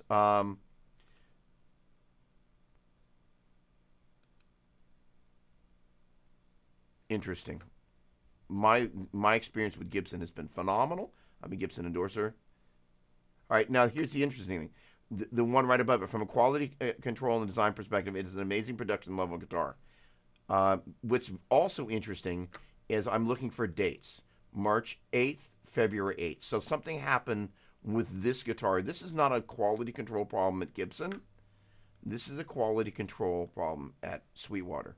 There are things that happen every so often. Guitars get out, and yes, it maybe shouldn't have escaped Gibson, but the deal is that, you know, there's, I'm not going to hang this on my friends at Sweetwater because I'm friends with them as well, but there's kind of somewhere on here there'll be about this 1,000,000-point inspection, blah blah blah. This should not have gotten out the door. So yeah, in any case, it happens. So the point being is that what I'm looking for is I do want to, there we go. So the next on both sides were full of imperfection. I purchased Gibson acoustic before and had no issues, but the first elected I'm about to see the photos. So, you know, and, you know, Sweetwater allowed me to return, though I had to pay return shipping. I would have had a hissy fit, and I would have said, you know, you're reading my shipping. But, you know, this is why you also want to be aware of the circumstances when you're buying something. You know, what are you or aren't you able to do? So the point being is those reviews tell me everything I need to do. By the way, sorry, let me just show you one last thing here that's super important to this. I always will go, there were few enough of them there that I didn't do this. I will always go to the lowest rating first. I want to see what somebody who didn't have a great experience, I'm trying to see, is it a legitimately not great experience with the instrument? Or were they just one of those people that is never satisfied and they leave a trail of bad reviews everywhere they go? And then there's the blend of the kind of nasty personality that actually legitimately tells you something was wrong, but you got to kind of weed through the unpleasantness of the personality and separate that out from the legitimacy of their, like, I had this problem with that. And I'm always looking for connections between the different reviews of consistent problems that people have had. That tells me what I can either be looking for, if there's good ones and bad ones, what to be on having my eye open for. But it also gives me a really good idea of, like, oh, that's my market research. I use that all the time. So that is to say, my RE20, I have 3 of them coming in the next 72 hours. And it started with kind of going on and taking a look at what the folks on Sweetwater had to say. And it happened to be one that I had on my shelf, but I'm like, I wonder what other people are saying there. And then the same thing was true with this mini, sorry, this is a 421. This is, by the way, the cutest mic ever. This is a 421 compact. And one of the comments on Sweetwater said it didn't have the bees in a jar high end. This one, still the high end is not right for the boogies. I was very excited. But the thing about this, I bought this on Amazon. And as an Amazon Prime member, this thing's going back, and I'm not paying the shipping. And part of Amazon Prime is saying no. First of all, we consume an obscene amount of Amazon products or products from Amazon, but as an Amazon consumer, I have the privilege, and it's a little bit different with Sweetwater. You're not supposed to like, let me try it and send it back. That's one of the reasons they charge you the shipping on it. They're like, that deters people from doing that. But with Amazon, part of the deal is if I try something and I don't have a good experience with it, I do send it back. It's not like I use it as a revolving door. I try and be a respectful thing. But in this particular case, I'm going to be returning this. But the thing is that as an end result, I've got 3 more of the RE320s coming, and those are probably going to be a really important mic in my world. All right, getting back to the guitar thing, Adam, you want to be looking for ergonomics when you're sitting and when you're standing. You want to be listening for how does it sound acoustically, how does it sound electronically plugged in. You probably want to have an idea of what amp you're going to play it through, and also a couple of things worked up so that you just walk in, you got to go. For example, so one of the things that I will do is that I have a sixth sense about instruments. If there's a problem, I'm going to find my way onto the neck, and my hands just kind of go to the trouble spot. I can't describe it. It's just a thing. That said, you want to hang out and play the open position chords. You're looking for any spots where the neck gets buzzy at certain locations. That's a neck problem. You want to bend at the 15th fret there on the 2nd and 1st strings. 17th fret as well. But that bend right there.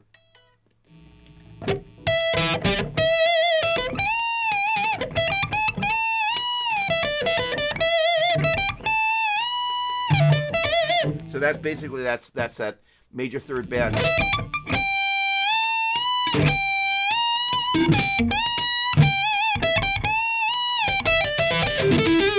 And that's where the Tom DeLonge guitar just gave up the ghost. It's just like, no, we're not doing that.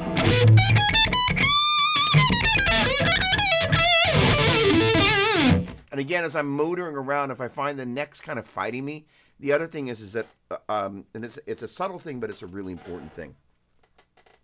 I like binding on my necks. There is an Epiphone that Gary Bauer, my guitar tech, is going to put some EMGs in. It's a cheaper guitar, but it actually sounds really good. And I said, Gary, it's a funny thing.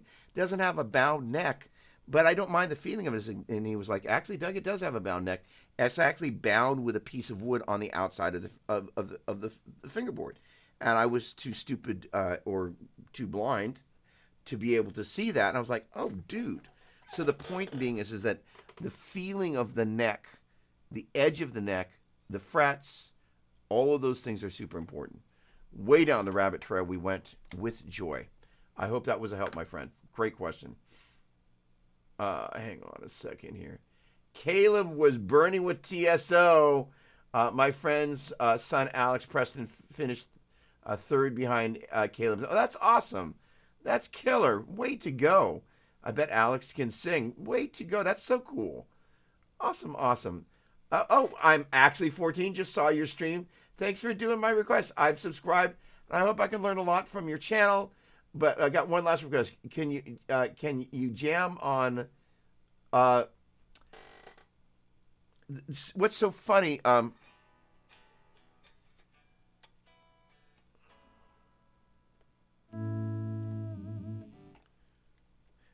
little out of tune.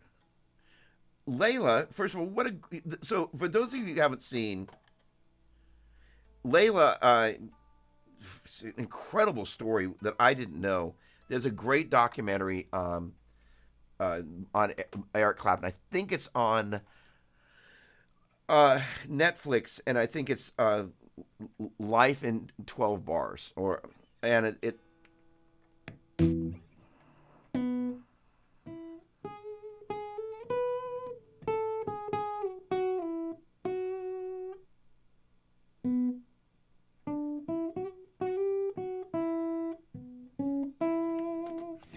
I don't really know Layla, and that was one of the things that really kind of as I watched that in the story. So, short version, we're going to go into Eric Clapton mode for a minute.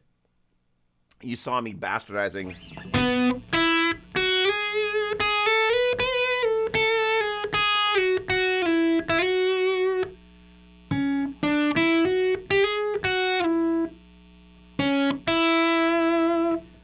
obviously, and then with the slide as well. So Eric Clapton, not one of his greater moments in life, fell madly in love with George Harrison's wife, Pattie Boyd. And he had been reading this, apparently it's a crazy story, this Persian book about this tragic love affair, and the woman's name is Layla. And that was kind of overlaid over the real experience of being madly in love with George Harrison, his best friend at the time's wife, or falling madly in love with her. None of this is advisable. But he just basically heartbroke himself around this woman. So they went to Florida to record the album that Layla was on. And, at this point, Eric was getting himself into all sorts of no good business, substance-wise. And they kind of got to his point where the album, in case you didn't know, kind of was shipwrecked, and they didn't know what to do. And I learned in the documentary. I didn't know any of this. So easily found information. But they went and saw the Allman Brothers.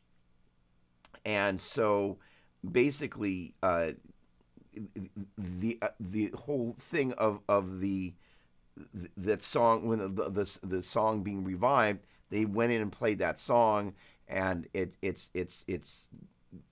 saved basically the whole album.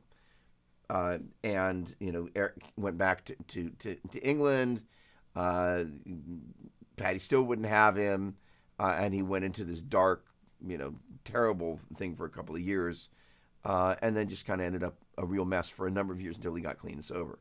Ironically, she ended up being with him in the midst of all the really not good behavior. And, so it just goes to show, when you want something you shouldn't have, getting it sometimes doesn't have any good results. But the story of the song Layla it's such a magical piece of music, right? And the guitar playing is so special to so many people.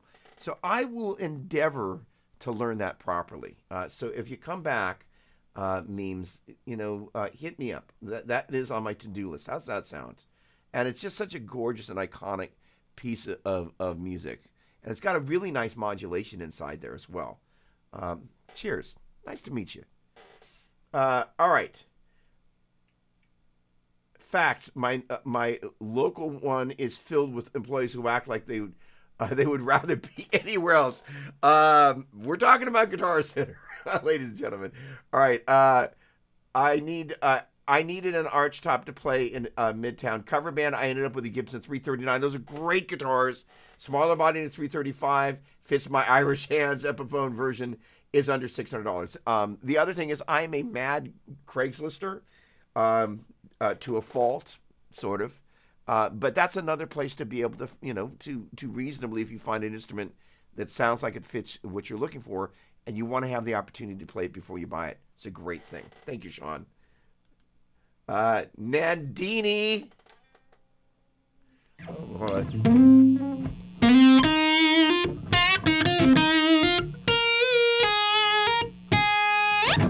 Good morning. Cheers. All right. With pleasure. Surprised, though, you didn't pull out your favorite secret that you love anywhere beyond the camera reach. So it's a funny thing. There are no 335s here. There's one that was on loan from a buddy of mine in Marin. That I think it was.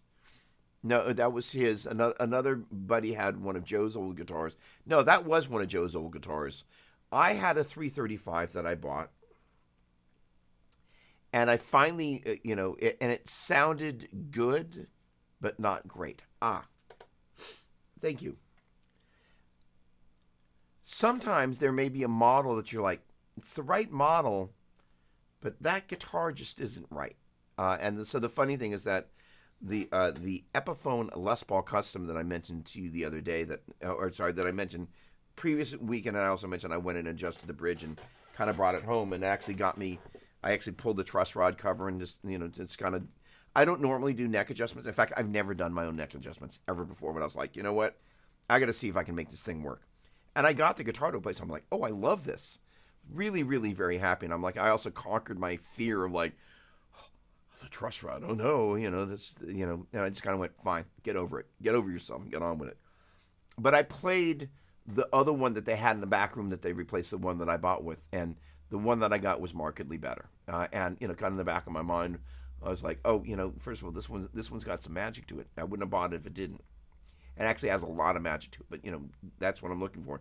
The other one, whatever the one I bought did, the other one didn't as much. And it just, so sometimes there'll be a guitar that just isn't there. It happens. It's a different tree. And so the 335 that I had, it was good, but not great. Mason Marangella from Vertex Effects has it's not considered the golden era. It's like a 68. So you can kind of get into quote unquote old wood, but the early half of the 60s and the 50s were considered to be the golden era for Gibson. But he has his 60. I gotta have a 335. So to answer your question, or the implicit one, Adam, there isn't one here. So that's a funny thing. A guy that has as many boogies as I do. What's going on, Hod? Nice. Way to go. Nice Les Paul, by the way. Let us know what you got. And excuse me, and why you got it. All right. Also, hey, Braxton, what's going on? I've been testing amp tubes with my new orange tube tester. You have one. So that's so funny. So this is my little bag of tricks, and as you can see there, 6 times EL34, and then a bunch of rectifier tubes, and then some 12 AX7. So my good friends up at I'm a boogie artist and a Gibson artist as well, and very grateful and very thankful. I kind of said to somebody the other day, I'm not quite sure how that happened. But I've got the 90s triple rectifier here that I'm going to be doing some demo stuff for on my channel. But one of the things is that I needed a sextet of EL34s. So I've now got a bag of these tubes. But the interesting thing about this amp right here, so that is a Rev E dual rectifier, and it is highly probable that those are the actual original tubes. It happens. Really good tubes can have a really long lifespan, and it's also possible that they're not only the original output tubes and rectifier tubes, but also the original preamp tubes. It happens. But the guy that's kind of the intermediary on this amp is going to a guy named Crazy Kenny in Las Cruces, New Mexico. Thank you, Kenny. It's kind of like I got loaned this on the way of this amp kind of moving along. And so I'm going to be documenting a bunch of the stuff, including having the ability to put in some EL34s and kind of go, well, here's this amp, 606's EL34s. I've also got a bunch of gut shots. So we're going really kind of all the way down the rabbit trail with this because it's a relatively rare amp, and it's a huge privilege to have it here. And that's kind of one of the reasons I've been spending obscene amounts of money on microphones, because I really want to capture it. And as of this week, I have all the different boogie cabinets here. There's the oversized straight that I got. I've already had the horizontal 212. I've got a bunch of vertical 212s there in the booth, and back there you'll see oversized slant. And then there's my traditional slant. So it means that I'll be able to mic up all 4 cabinets for not necessarily for this demo or that video, but for the stuff that I'm going to do on the 90s triple rectifier. I will absolutely mic up all 4 cabinets and demonstrate the difference between it, which is one of the reasons I'm trying to make sure I can get as close as possible to getting the sound. That's, by the way, for those of us that are endeavoring in the recording world or wanting to endeavor in the recording world. It's one of the things, without it being disproportionate, we'll be talking more about. It's like, hey, let's talk about some mic techniques. I've got an isolation booth there. Eric, Stevie Ray Vaughan, if you're still here, you and I have talked about isolating, things so that you can actually get them up to volume, and then kind of how you can kind of go about miking this stuff, some best practices. So these are things we're going to be covering. Oh, that's the Sweetwater parking lot. I got a Murphy Lab 68 RI about 3 years ago for my 62nd birthday. Happy birthday. Way to go. Awesome, awesome. Are you in the Fort Wayne area, or did you kind of come down for Gear Fest? Awesome, pleasure to meet you. Um, okay, so that is to say, I do have the orange tube tester here, and I am going to be doing. So the thing is that I'm going to pull all the tubes out of here, with the exception of maybe the 12AX7s. The other thing is, by the way, for those of you that are in into tubery. And that's the other thing is my studio has gotten a pretty massive clean. It's not perfect yet, but it's just about at a place where everything has a place to live, including, I thought I didn't pull it out of the door, this. So if once the tube is cooled down, one of the things you want to be able to do is write which position the tube came from and put a little tape on the glass part of the tube, and then just make sure you obviously take it off. But that way, when you pull it out of V1, you write V1 on there.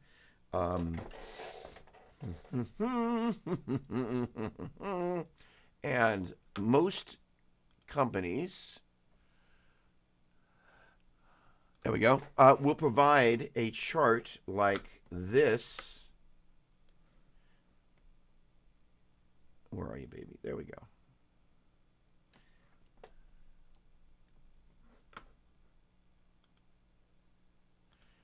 Let's get over to Adobe Acrobat. There we go. Let me scroll that a little bit. There we go. So that tells you the different positions, and I realize it's kind of sideways-ish, but that enables you to kind of see the orientation of where the tubes are, and that's valuable. So labeling which tube came out of which position on a piece of tape on that tube means that when you go to replace the tubes, they sit in the right place. Which is an important thing because in a push-pull circuit, a class AB circuit, see if I describe this right, there's the positive and the negative side of the sine wave. And that's the one tube of a pair of tubes handles the positive side, the other handles the negative. So those two tubes want to be a matched pair. And same thing with the other pair, that when you're using, for example, a 4-tube amp or a 2-tube amp, you want to match those in different pairs. So that's why noting which position the tube sat in, ideally you want to make sure that in the side of the push and the pull, positive and negative, those are matched.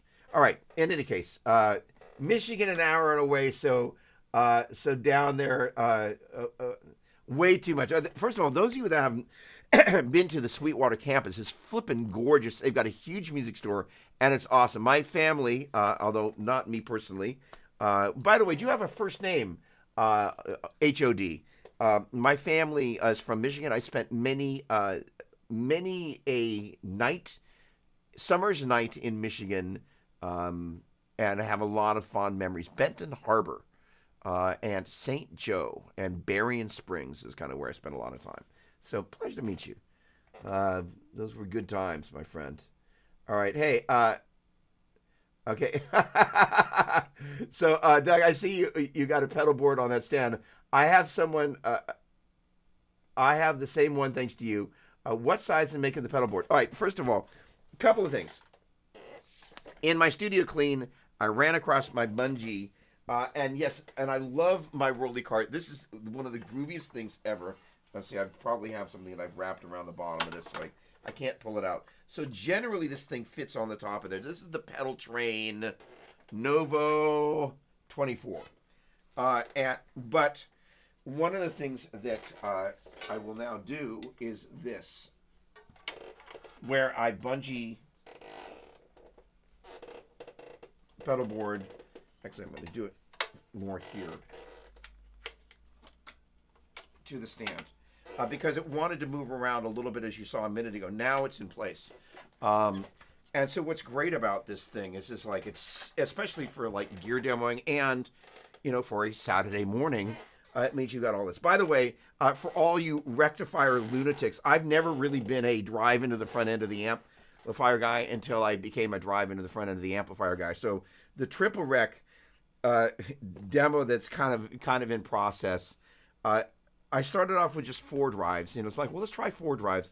But I think I'm going to do probably, I think I can easily get 6 on the board here. And an interesting one that I've never seen anybody use, and this is my buddy Tommy designed this pedal. I haven't tried it yet, so I can't guarantee that it's gonna be the right sounding pedal. But the throttle box EQ has the 5-band EQ, so in theory, all the things that you would normally do with a drive pedal into the front end of a rectifier, this takes that to another level, which is really cool. The other thing is the green OD there. That's basically a Dunlop flavored tube screamer. It sounds great. In any case, down the rabbit trail we go. Ed, nice to meet you. Pleasure. And, Pop and all these, kind of Michigander things, and a lot of happy memories. A little bittersweet. Most of my family is no longer with us. My mom was born in Michigan. My mom and my dad met at the University of Michigan. But, it's a little bittersweet when all the people that you have memories with in a place are mostly dead. Isn't that a positive note? All right. So that is to say the tube thing. Holy cow. So the guy that loaned me this amp, we ended up on the phone, and I found myself at the very precipice of heading down the tube hole. So the ability to, but years ago, so funny thing that you mentioned that, Braxel. So years ago, I used to be the face of Orange amplifiers, if you can imagine that. And so we actually did a live stream from the floor of the NAMM show for the release of the Orange tube tester. So that was like a really, really big deal. And I was kind of like, being the face of the brand, I kind of hosted that thing and kind of walked through what that is. So I've got one of those here. And so as I pull all these tubes out of here, and Moog started in Michigan, and, Gibson was in Michigan for quite some time. A lot of great things happened there, and it's by the way, what's going on, Metalhead Nitten? How you doing, my friend? I have not forgotten about you, by the way. All right, I'm going to non sequitur very briefly, and we're going to come back to tubes. But Nitten is a telly fanatic. Where'd the telly go? Here it is. Yeah, all right, fine. Somebody got me to go off frame. Fine. I bet you guys kind of conspired to do this. So Nitten seems like an interesting thing, and it's going to take me a minute to get to it. But this is an Evertune telly. And what's really cool about this guitar is that basically you can hit the strings pretty much as hard as you want, and they won't go sharp. And for an amp that's a high drive amp, actually for an amp that's a medium level of gain amplifier, where how hard you hit the string really allows you to select how hard you're hitting the front end of the amplifier. The ability to hit the string harder and not have the string go sharp is a really, really big deal, because it means you can really snap that string, hit the front end harder. But unfortunately, what usually happens when you hit that string that hard is the string goes sharp. So if you want to play in tune and hit the front end of the amp, there's a compromise between the two. So this guitar is one of the ones that's going to be in this kind of Telecaster Roundup. And the thing about the Telecaster Roundup is every single one of the Telecasters, and I've got a broadcaster reissue that's here, they're all completely different. They all sound different. So what's kind of neat about that is we do this, it's going to be kind of going through. I'll probably do a Saturday morning version of it, because some of the stuff that I do, I just kind of fumble my way through a Saturday morning and answer people's questions in the process and kind of go, oh, and sometimes I'll take an idea like yours. I'm like, what a great idea for a video. And the idea is that quite frequently, like I mentioned before, there'll be things that I will do.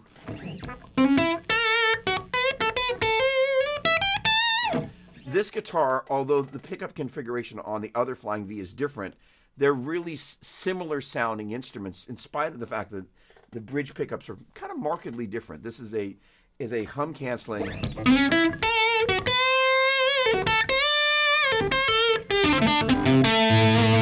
P90, and the other one's got a 36th anniversary DiMarzio PAF, but they're both kind of vintagey kind of pickups, so they have more of a vintage vibe. Neither of them is a super high gain pickup. So the idea of the neck pickup on this guy,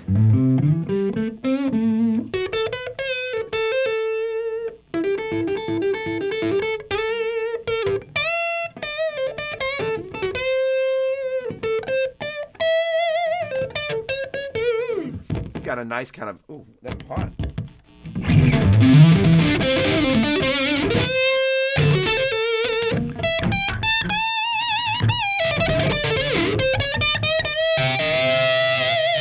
Again, that's the amp in the box over there. Sometimes that little bit of business, and sometimes this.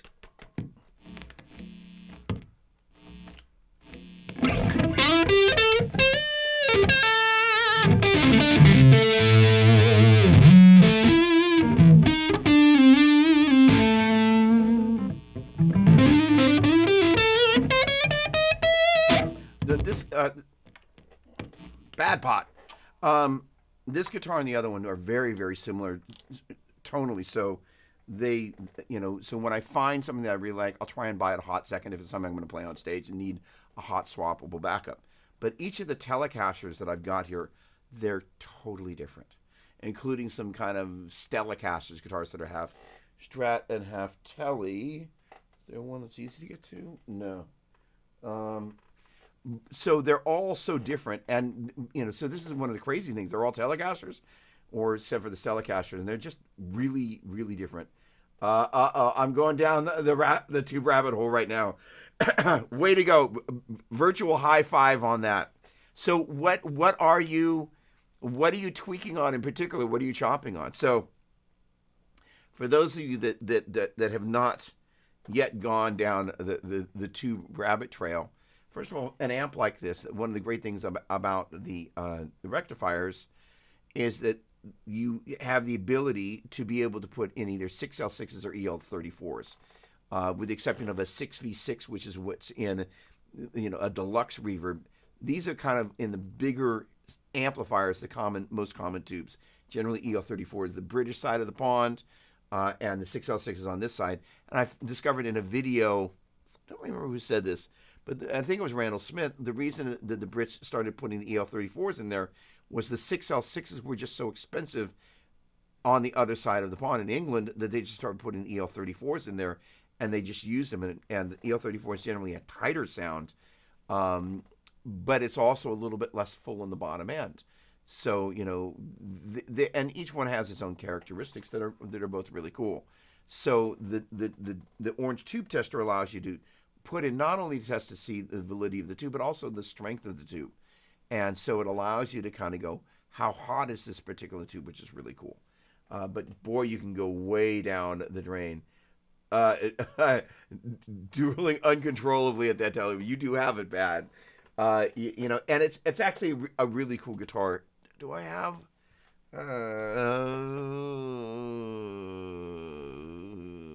audio? This is a demo from the triple rec that's going to get redone.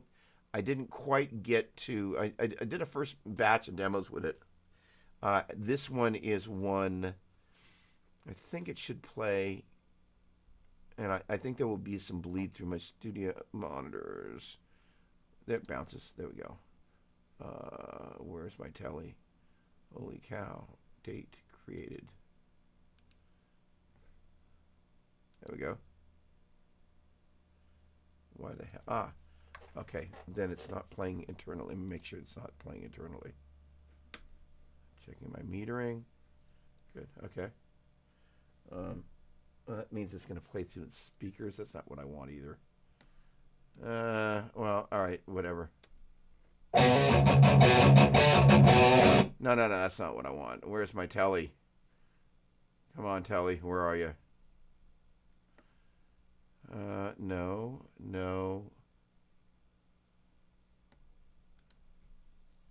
Come on.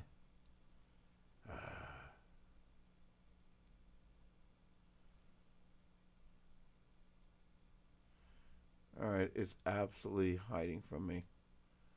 My apologies. No.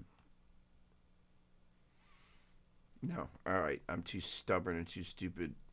This is the sort of thing, by the way, if you ever host a live stream, never do what I'm doing here. All right, so it's going to be here. I sent it to my buddy Trent. There we go. All right, let's see. That should play from here.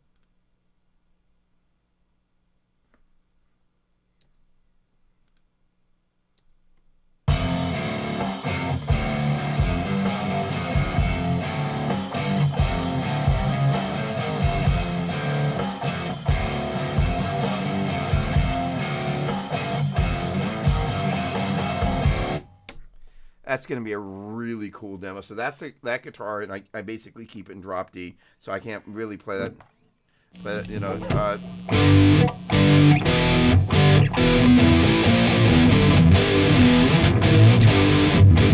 it's just got such a great vibe. So that's it's just so that's that and the '90s triple rec, but it needed a little bit more gain. And I'm not sitting far enough back in the track yet, but that's just that telly. It's got a particular vibe that's really cool.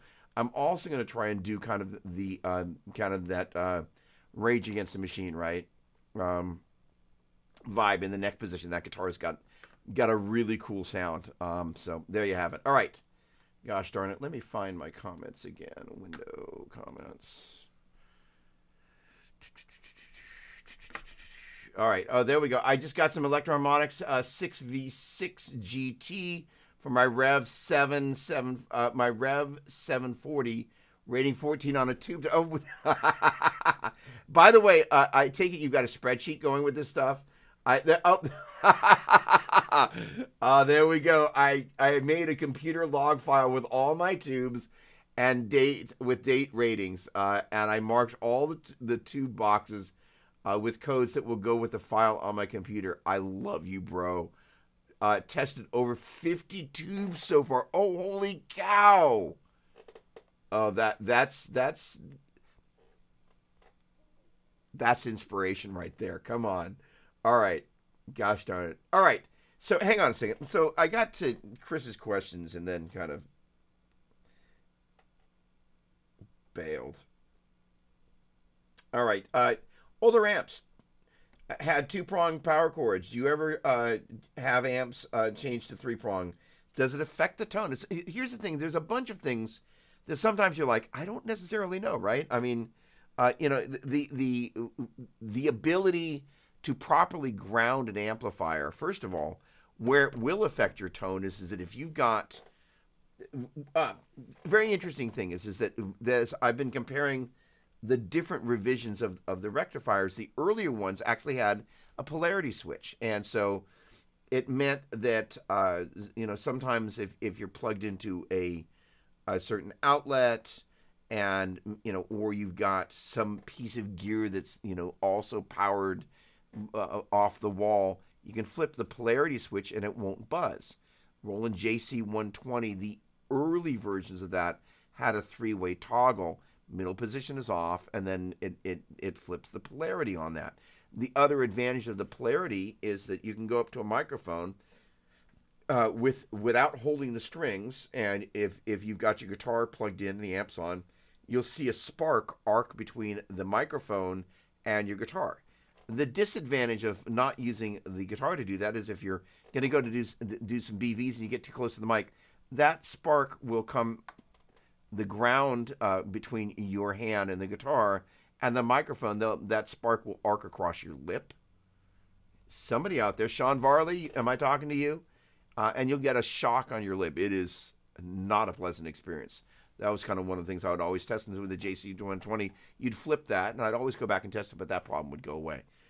So the older rectifiers had that switch on the back. So all that is to say, there'll be times that will also help eliminate a hum, especially when you start connecting pieces of gear. So in that sense, it will affect your tone.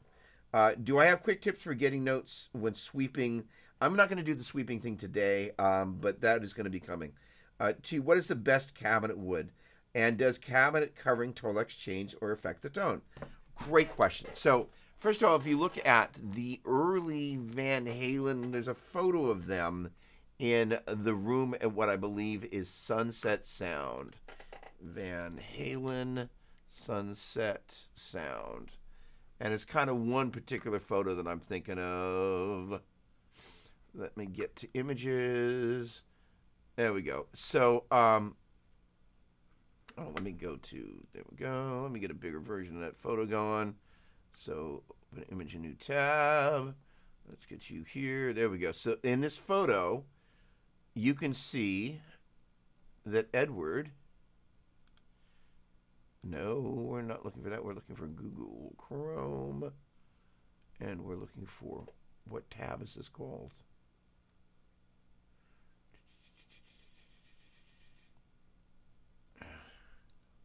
Sorry, folks.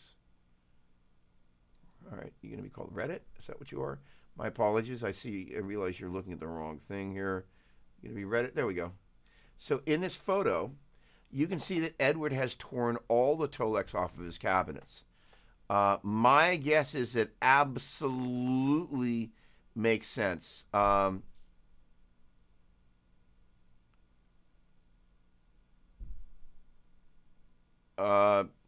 Sorry, I just saw that, Braxel. Oh, flippin' A.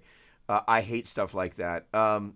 So my guess is that he had one that maybe the Tolex was already taken off, and he was like, you know what?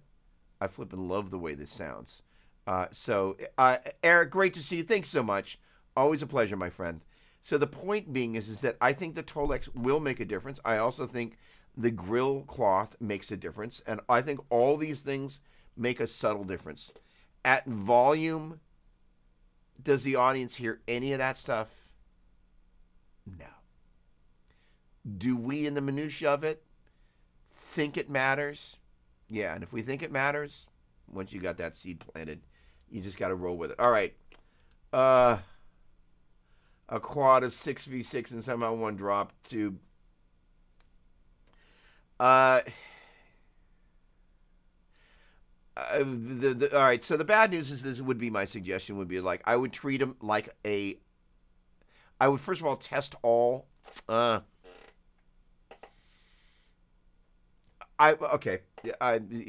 we go. Since you have a tube tester, you can test them all. I would test of the quad. I would test.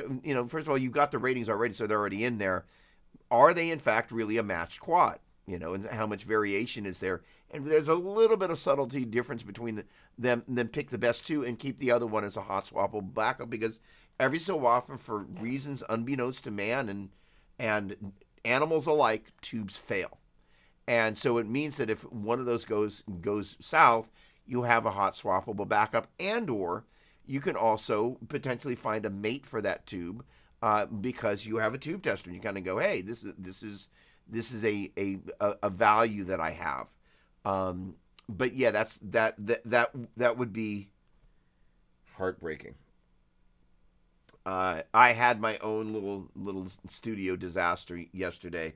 I had a pedal up on a thing, and I had I've got an Epiphone that's got a Floyd Rose on it that has a really pretty kind of a burst on it, and the pedal fell on the face of the guitar, and it took this little chip out of the face of the guitar, and I was like, I'm sick about it, and it's just one of those things. You're like, my tube, the crystal chalice of tone. So yeah, I feel you. So way to go on the tube thing. I'm what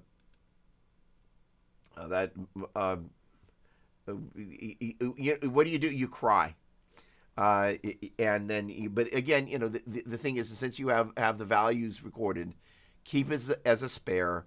And if by chance that the pair you've got, and you can also reach out wherever you bought the quad, it's always possible that they've got a tester there as well. They may or may not have the tube tester, but you might reach out to them and go, hey, do you have one of this value? So we're trying. All right. Hey, I've got a lesson that starts in 8 minutes, and I need to just take a moment and just kind of prepare myself. This has been, as always, a lot of fun. Gosh darn it, you guys are a great crowd. And I'm so grateful and so thankful I get a chance to spend my Saturday with you. So I look forward to being with you next week. My goal for next week, amongst other things, I'm going to have this mic'd up with the new range of mics here. And even if I've got to put on some headphones, which is really kind of loath doing, it means that we'll actually be able to hear this amp properly, because after that, this amp heads bye-bye. But it will be mic'd up, and we'll be able to kind of get some proper tones, and we'll have some real fun with this, amongst other things. So in any case, I wish you a great week. Have fun. Make it a safe one. Make it a great one. Chris Alexander, thank you as always. The questions are always great, and you're just such a pal. And again, I love that they're varied. You kind of, it's always great. Okay, Adam, hey, thank you so much. Let us know how it goes on the guitar front. Gosh darn it. Griffin, thank you so much. Hello, hello, hello. Or goodbye, goodbye, goodbye. Tony, you have a great weekend, my friend. Brax, with pleasure. Look at you guys. This is such a nice, fun, great vibe. What a great way to start the weekend for me. I'll warn you guys. I get up early on Saturday. Actually slept in until 7 today, because I was up late working on the studio. No, I didn't do the ASS, the absolutely stupid stuff. So that orange cabinet back there, it won't be there next week. Absolutely stupid stuff. So I've got these big red road cases that I got for the first Shanker tour that I was going to do that fell apart at a bus stop and a Denny's in Denver or in Colorado. We weren't in Denver yet. Happens. So in any case, these orange cabinets have been living in the base of these road cases. And so I was like, let me just put the top on and close it down. And it's like the top got really snug as I was closing it. I was like, nah, I got this. And all of a sudden I went, I wonder if I can get this thing out. 3 months. That thing was stuck inside one of the red road cases. I could not get it out. I tried everything. So my buddy Steve, he was here dropping off this amp. Bless his dear soul. I was like, hey, dude, can you help me try and get this thing out? And we tugged, we pulled, we dropped, but we got it to move about 1/4 of an inch. And then finally, about 10 minutes before we stopped, he just kind of gave me one of those looks and was like, I'm going to keep trying, but this is not going to happen. But because it moved 1/4 of an inch, I'm like, I'm going to be able to get this thing out of here. So he left, and a couple of days later, I looked at that thing. I'm like, all right, as you guys have discovered, there's just stuff that I do. Like I just can't help myself. Oh, let's go over to Sweetwater again. So I'm just like, I'm kind of banging the cabinet around, kind of dropping it from an edge, kind of up in the air. And then, but that I was able to use, if you will, the inertia of the gravity of the thing hitting the ground to get the cabinet to come out just a little bit. And as soon as I saw it move another 1/4 of an inch, I'm like, this sucker's coming out of there. So I managed to get that stuff. So awesomely stupid stuff. Perhaps, and the thing is, that was the moment where I was putting the last bit of pressure down, where I was like, man, this is really snug. And it didn't occur to me until it was all the way on there. I went like, what if I can't get it out?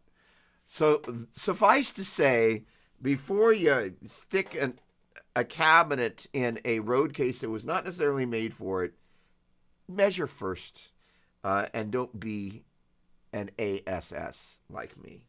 All right. Great to see you. It was Ed, right? Hang on a second. Let me double check that. Gosh darn it. Yep, there we go. Ed, pleasure to meet you. Thanks for hanging out. And feel free to bring... Oh, thanks so much. I really appreciate it. Feel free to bring your questions, and I will do my best to answer them. And welcome to the family. Cheers. Awesome. Nitin, bye for now. Nandini, I'll see you soon. Okay, everybody, make it a great one. Thanks again. And remember, don't be an ASS. See you next Saturday. Thanks again.